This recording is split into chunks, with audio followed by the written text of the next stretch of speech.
warahmatullahi wabarakatuh. Perkenalkan, nama saya Jody Setiawan. Nama saya Anissa Widya Stuti. Nama saya Selvi Yanti. Nama saya Muhammad Iqbal.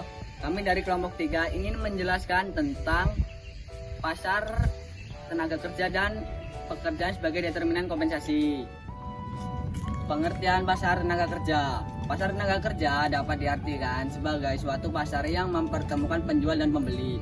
Sebagai penjual tenaga kerja, di dalam pasar ini ialah para pencari pekerjaan. Sedangkan sebagai pembeli yaitu orang yang membutuhkan tenaga kerja.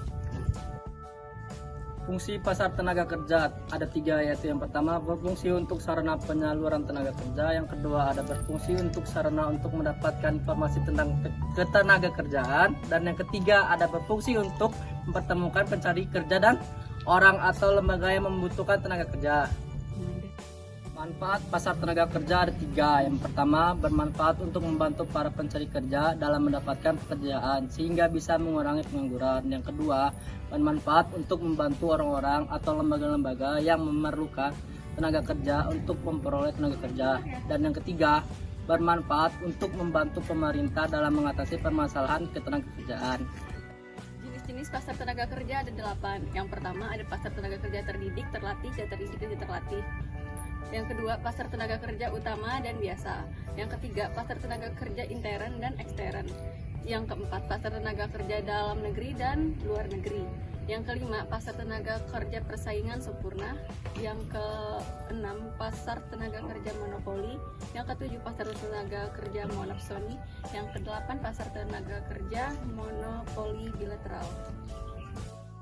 Pasar tenaga kerja sebagai determinan kompensasi finansial langsung, yaitu pasar tenaga kerja adalah karyawan potensial yang berada dalam wilayah geografis asal karyawan tersebut direkrut, yang terdiri dari 6. Yang pertama ada survei kompensasi, yang kedua kelayakan, yang ketiga biaya hidup, yang keempat serikat pekerja, yang kelima perekonomian, dan keenam legislasi. Pekerjaan sebagai determinan kompensasi finansial langsung. Evaluasi pekerjaan, yaitu proses menentukan nilai relatif sebuah pekerjaan dalam kaitannya dengan pekerjaan lain. Terdapat 4 metode evaluasi pekerjaan tradisional. Yang pertama, metode peringkat.